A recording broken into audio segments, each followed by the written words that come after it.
আসসালামু আলাইকুম। ষষ্ঠ শ্রেণীর প্রিয় শিক্ষার্থী বন্ধুরা, ইজি ম্যাথ কেয়ারে তোমাদের সবাইকে স্বাগতম। ষান্মাসিক সামষ্টিক মূল্যায়ন পরীক্ষা নিয়ে তোমরা খুব চিন্তায় ছিলে।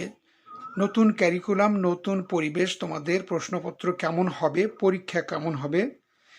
ইতিমধ্যেই তোমরা দুটি পরীক্ষা দিয়েই বুঝতে পেরেছ তোমাদের প্রশ্নপত্রগুলো কেমন হচ্ছে। সামনে 10 তারিখ আছে তোমাদের গণিত পরীক্ষা। এটি একটি জটিল সাবজেক্ট। অবশ্যই তোমাদের মনে একটু ভয় সঞ্চার হচ্ছে যে গণিত পরীক্ষাটির প্রশ্নপত্র কেমন হবে। প্রিয় শিক্ষার্থী বন্ধুরা, স্ক্রিনে তোমরা দেখতে পাচ্ছ তোমাদের ষান্মাসিক সামষ্টিক মূল্যায়ন পরীক্ষার 2024-এর একটি মডেল কোশ্চিন। তো এই কোশ্চিনটি আমি তোমাদের সাথে আলোচনা করব। আর এই মুহূর্তে তোমাদের যদি একটু হলেও যদি ধারণা পাও যে তোমাদের প্রশ্নপত্রটি গণিতের কেমন হবে, তাহলে তোমাদের জন্য এই ভিডিওটি অত্যন্ত হেল্পফুল একটি ভিডিও হবে। তো ভিডিওটি শুরু থেকে শেষ পর্যন্ত দেখো। আর তোমাদের যে প্রশ্নপত্র ধরনটা কেমন হবে, আমি তোমাদের এই প্রশ্নপত্র নিয়ে একটু আলোচনা করব। ওকে, প্রথমে 1 নম্বর প্রশ্নটি দেখো। প্রথম অধ্যায় থেকে যে সংক্ষিপ্ত আকারে প্রশ্নগুলো আসতে পারে সেই সমস্ত প্রশ্নগুলো দেখো। প্রাচীনকালে মানুষ কিভাবে সংখ্যা গণনা করত, প্রত্যেকটা উত্তর কিন্তু আমি নিচে দিয়ে দিয়েছি। অর্থাৎ প্রাচীনকালে মানুষ দাগ কেটে দড়ির গিঁট দিয়ে বা পাথর দিয়ে সংখ্যা গণনা করত। 2 নম্বর প্রশ্নটি দেখো। এখানে আমি একটি ট্যালি চিহ্ন ব্যবহার করেছি। সেই ট্যালি চিহ্নটিকে অঙ্কে আকারে প্রকাশ করতে হবে। অর্থাৎ এখানে দেখো যে 1 2 3 4-এর বেলায় কিন্তু একটি ট্যালি চিহ্ন ক্রসভাবে দিতে হবে। এটিকে আমরা 5 বোঝাবো, আর এটি আমরা 2। অর্থাৎ আমরা যদি লিখি উত্তরটা এইভাবে 1 2 3 4, এই একটি ক্রস দিলাম, 5 সমান হলো 5, আবার দুটি থাকে সমান হলো 2, তাহলে এই 5 যোগ 2 সমান 5 যোগ 2 সমান হলো 7। এটি ট্যালির মাধ্যমে উত্তর। 3 নম্বর প্রশ্নটি দেখো। 0-কে 0 দ্বারা ভাগ করলে কত হবে? শুনতে মনে হচ্ছে কেমন জানি একটি অপ্রাসঙ্গিক একটা প্রশ্ন, যে 0-কে 0 দ্বারা ভাগ করলে কত হবে। অবশ্যই কিন্তু তার একটি অ্যান্সার রয়েছে। সেই অ্যান্সারটি হচ্ছে অনির্ণেয়, অর্থাৎ নির্ণয় করা সম্ভব না, যার জন্য এটি হলো উত্তরটি অনির্ণেয়। ওকে, তাহলে আমি তোমাদের বিষয়টা হচ্ছে এরকম, আমি তোমাদের একটু ধারণা দিচ্ছি যে হুবহু এই প্রশ্নগুলো যে পড়বে এমন কোনো কথা না। তার কারণ প্রত্যেকটা অধ্যায় তোমরা খুব নিখুঁতভাবে পড়ে নিবে, ঠিক আছে? সেখান থেকে কিন্তু তোমাদের প্রত্যেকটা প্রশ্ন এইভাবে আসবে। কিন্তু তোমাদের করতে হবে কি, যে বইয়ের যে প্রশ্নগুলো আছে, যে বইয়ের যে ভিতরে যে অধ্যায়গুলো রয়েছে, এই অধ্যায়ের প্রত্যেকটা পৃষ্ঠার যদি পূর্ণ আলোচনা ভালোভাবে সঠিকভাবে পড়ে রাখো, তাহলে এই সমস্ত প্রশ্নগুলো তোমার কাছে খুব সহজ হবে। ওকে, অতএব তোমার জন্য যা করণীয়, যা উচিত হবে, যে প্রত্যেকটা পৃষ্ঠায় পৃষ্ঠায় যে সমস্ত সংক্ষিপ্ত প্রশ্নগুলো আছে সেই সমস্ত প্রশ্নগুলো পড়ে নিবা। আর বিশেষ করে একটু প্র্যাকটিস করে নিবা যে তোমাদের নোট বই আছে, সেই নোট বই থেকে অনেকগুলো সংক্ষিপ্ত প্রশ্ন আছে, সে প্রশ্নগুলো একটু পড়ে নিবা। ওকে, আর বিশেষ করে তোমরা ভালো যদি কিছু করতে চাও, তোমাদের প্রত্যেকটা নিয়ম হবে কি, যে প্রত্যেকটা অধ্যায় ভিত্তিক যে সমস্ত প্রশ্নপত্রগুলো আছে খুব সঠিকভাবে পড়ে নিতে হবে। ওকে, তাহলে এবার আমরা আলোচনা করব দ্বিতীয় অধ্যায় থেকে যে সমস্ত সংক্ষিপ্ত প্রশ্নগুলো আসার সম্ভাবনা সেগুলো নিয়ে। তাহলে দেখো 4 নম্বর প্রশ্নপত্র রয়েছে তোমাদের দ্বিতীয় অধ্যায়, দ্বিমাত্রিক বাস্তব বস্তুর গল্প। দেখো এখানে 4 নম্বর, বিখ্যাত 2 জন গণিতবিদের নাম কি? অনেকগুলো গণিতবিদ রয়েছে, তার মধ্যে দুটোর নাম বলতে হবে। সেটি দেখো যে উত্তরটি এসেছে এইভাবে, যে পিথাগোরাস এবং 2 নম্বরটি হচ্ছে থ্যালিস। ওকে, 5 নম্বর প্রশ্নটি দেখো, 3 কোণের সমষ্টি কত? যেহেতু আমরা দ্বিতীয় অধ্যায়কে দ্বিমাত্রিক বস্তুর গল্প নিয়ে আলোচনা করছি, সেই সমস্ত দ্বিতীয় অধ্যায়ে তোমাদের জ্যামিতি সংক্রান্ত সব কিছু প্রশ্নপত্র রয়েছে, ভালো করে পড়ে নেবা। পৃষ্ঠায় পৃষ্ঠায় কিন্তু পড়ে নেবা। এই সংক্ষিপ্ত প্রশ্নগুলো যদি পড়ো প্রত্যেকটা পৃষ্ঠা, তো তোমার জন্য খুবই সহজ হবে প্রত্যেকটা প্রশ্নের অ্যান্সার দেওয়া। ওকে, 5 নাম্বারটা দেখো, 3 কোণের সমষ্টি কত? এটা একটি সূত্র, যে 3 কোণের সমষ্টি হলো কি 180 ডিগ্রি। ওকে ওকে তাহলে এবার দেখো, একটি ত্রিভুজের উচ্চতা কয়টি? সংক্ষিপ্ত প্রশ্ন, একটি ত্রিভুজের উচ্চতা 3টি। ওকে, মধ্যমার সংজ্ঞা কি? উত্তর হচ্ছে কি, ত্রিভুজের শীর্ষবিন্দু এর বিপরীত বাহুর মধ্যবিন্দুর সংযোগ রেখাংশই হলো ত্রিভুজের মধ্যমা। ওকে, এবার যে সমস্ত প্রশ্নগুলো তোমার প্রথম অধ্যায় থেকে সংক্ষিপ্ত প্রশ্ন তো হলো, যে রচনামূলক প্রশ্নগুলো যেগুলো আসতে পারে সেগুলো নিয়ে আলোচনা করছি। ওকে, আর এই ভিডিওর ফাঁকে একটি কথা বলিনি তোমাদের, যে বলতে আমি ভুলে গেছিলাম, যে বিষয়টি হচ্ছে এরকম যে প্রত্যেকটা অধ্যায় থেকে আমি ধারাবাহিকভাবে তোমাদের 9 তারিখ পর্যন্ত ভিডিও আপলোড দিব, তোমরা ভিডিওগুলো দেখতেই থাকবা। ওকে, তো প্রত্যেকটা ভিডিও যদি তোমরা দেখো, মানে আমি আশা করব যে তোমাদের পরীক্ষা কিন্তু খুব সুন্দর হবে, খুবই ভালো হবে। ওকে, তাহলে অবশ্যই কিন্তু তোমরা ভিডিওগুলো দেখবা। তাহলে প্রথম অধ্যায় থেকে দেখো, আমি এভাবে তোমাদের এই রচনামূলক প্রশ্নটি লিখেছি যে 905 সংখ্যাটি হইতে এক অঙ্ক একবার ব্যবহার করে বৃহত্তম ও ক্ষুদ্রতম সংখ্যা নির্ণয় করো।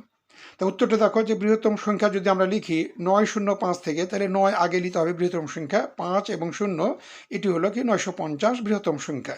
আবার ক্ষুদ্রতম সংখ্যা যদি নিই, তাহলে আমরা দেখো যে 905-এর মধ্যে ক্ষুদ্রতম কিন্তু 0 হয়, কিন্তু 0 কিন্তু হেল্পিং সংখ্যা, অর্থাৎ সাহায্যকারী সংখ্যা, এটার কোনো নিজস্ব ভ্যালু নেই, অর্থাৎ কোনো সংখ্যার পাশে বসে সে এটা কিন্তু ভ্যালুয়েবল করে, যার জন্য 0কে আমরা কিন্তু মধ্যখানে রাখবো, অর্থাৎ 5 শূন্যের পরে যদি সংখ্যাটি আমরা বিবেচনা করি সেটি হবে 5, তা 5-এর পরে 0 এবং 9, তাহলে ক্ষুদ্রতম সংখ্যাটি হবে 509, 509। ওকে, দ্বিতীয় নম্বর অঙ্কটি দেখো, যে সংখ্যা রেখা ব্যবহার করে 3 গুণিত 4 নির্ণয় করো। স্ক্রিনে দেখতে পাচ্ছ, ঠিক আছে? তো এই অঙ্কটি আমরা সমাধান করব।